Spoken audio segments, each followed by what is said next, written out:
Hi Tiny, how are you? Well, thank you for wanting to do a Q&A with me. It's so exciting. You what?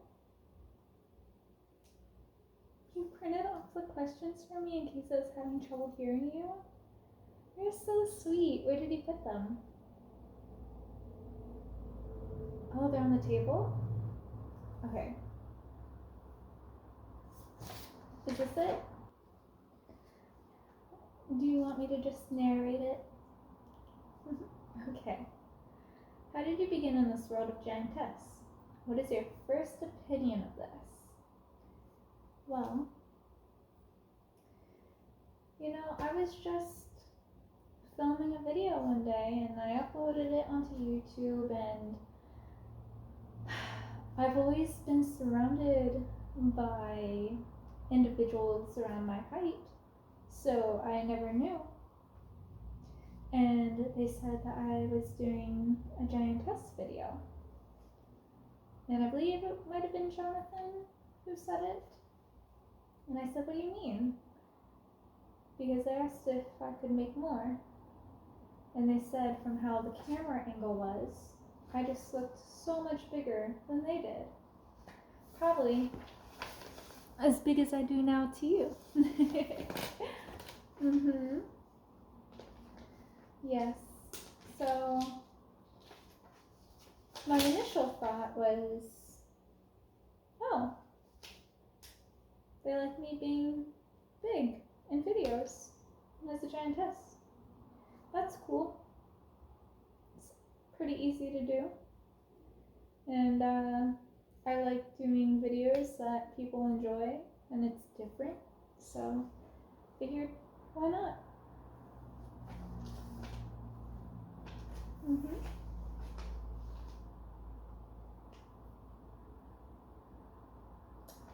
How do you feel about the idea of being a giantess? Well, honestly, I like the idea. I'm pretty protective of my friends, and I consider you all family. So being a giantess would make it easier to be protective of you all, shield you all from any bad things from happening, keep you close, give you some love.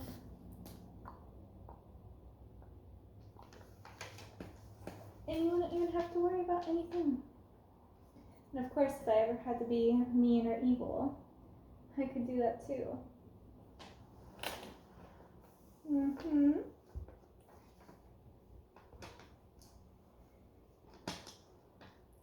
Do you like being a giantess? And what's your favorite part of being a giantess?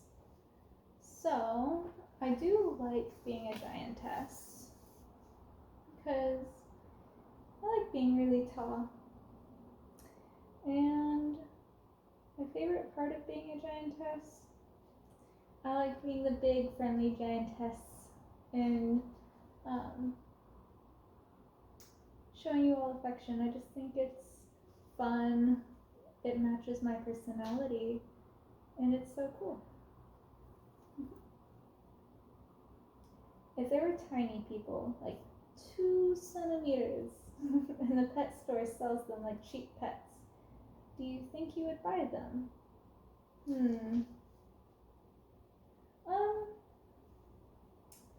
I don't know. Like, I don't think I would, because I don't like the idea of, like, buying people.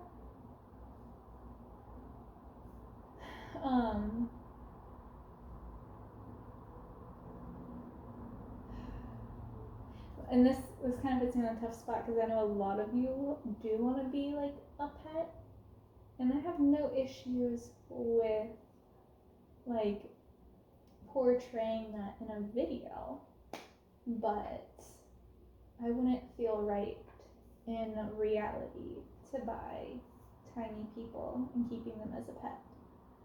Do you think you'd be mean or gentle with them? I would be so gentle. I would say, come here, little one. Come here. I'll take really good care of you. You have nothing to worry about. Mwah, mwah, mwah. You can snuggle up right here and even play with the little bell if you want.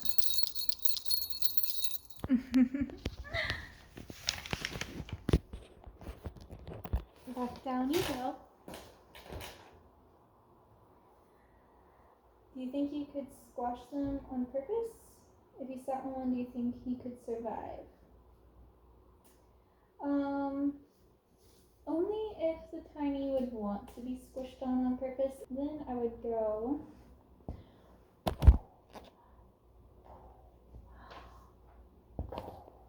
And if I sat one, do I think that they would survive? I mean, I don't know. I got some like massive thighs and a big caboose. So if I sat down like this, I think there's probably like a 90% chance they wouldn't make it.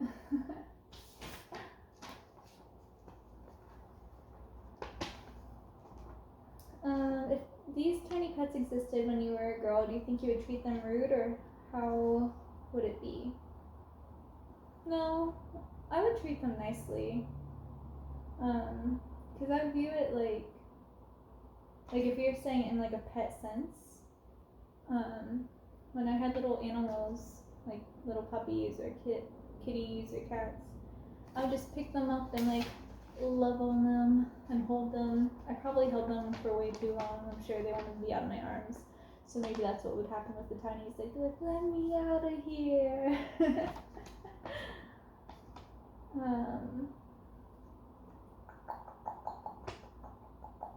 If you had a shrinking gun, would you use it? If yes, in what circumstances would you have used it, and what would you have done with the shrunken ones?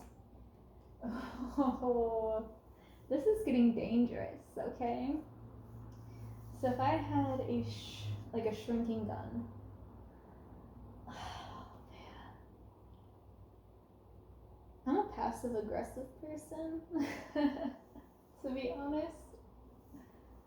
But if I had if I had my hands on a shrinking gun and someone was being like really mean to my friends, or like if it was like one of those like last straw things, I might shrink that mean person. Might do that. Because I feel like it would take a lot of their power away because they'd be so tiny that you could just ignore them. So yeah, I'd probably use it. In that type of sense. And after I shrink them, I'll just ignore them.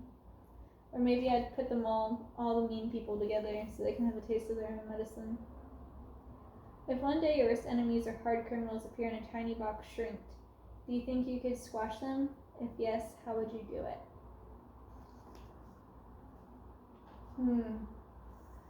I can show you. I have a box. Give me one moment, please. Alright, so let's say these tinies are in this box. All these mean tinies and hard criminals. Ones that don't deserve to live.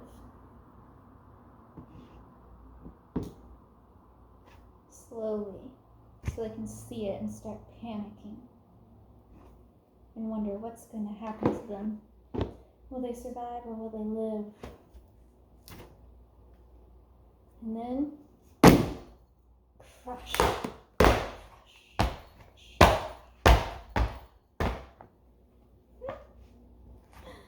They won't hurt anyone anymore.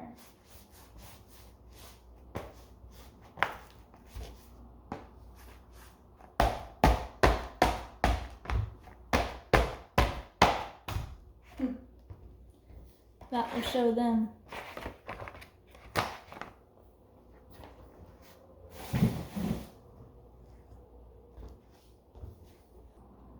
If you had to attack a city, which one would you choose and how would you do it? So I wouldn't attack a city. Unless it was completely empty and they were going to do it anyways. But I wouldn't want to destroy anybody's like home or livelihood or things like that. I wouldn't want that on my conscience. But if I were pretending to be like evil and all that stuff, then I'm not gonna choose a city because literally I don't want to put bad karma out there. But maybe I'd throw some buildings around, jump into a big pond or lake or something where it would cause a huge like wave and kick buildings around. Do you stomp on bugs? If the answer is yes, which ones? If they're inside my home, yes I do. I will, or inside my workplace, I will. So I've stomped on like spiders and cockroaches before.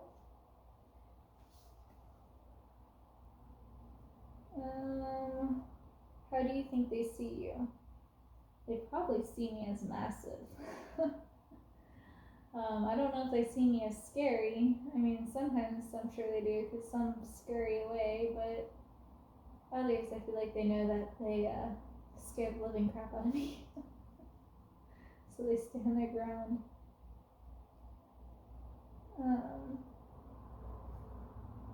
I know like one time when I was 7, there was a huge, I call them wolf spiders, I know some people call them wood spiders, in the corner of my room when I was cleaning, and I begged for my dad to kill it because I'm so scared of spiders. But my stepmom told me, no, you have to kill it. She's like, you have a vacuum down there anyways, just suck it up. So I take the attachment and I go to suck it up. And the spider jumps out at me. I drop the attachment. The vacuum's still running. I run upstairs and I'm bawling my eyes out, saying, you need a cannon to kill this one. It's so big. I don't know if I got it. It jumped out at me. Da, da, da, da, da, da, da, da. So yeah, I hate spiders. I've never, yes, if I ever sat on one on purpose, no, I've never sat on a bug on purpose. If you sat on one, do you think it will die immediately, or what do you think? I think it depends on the bugs. Some bugs don't have a hard shell, so it'd be easy to kill them if you sit on them, like spiders. Others do have a hard shell, like cockroaches, so I think they would survive. I hope that this was enlightening to the Giantess realm, at least of mine. Much love, Penny. Thanks so much for this wonderful, wonderful experience. Mwah. Take care.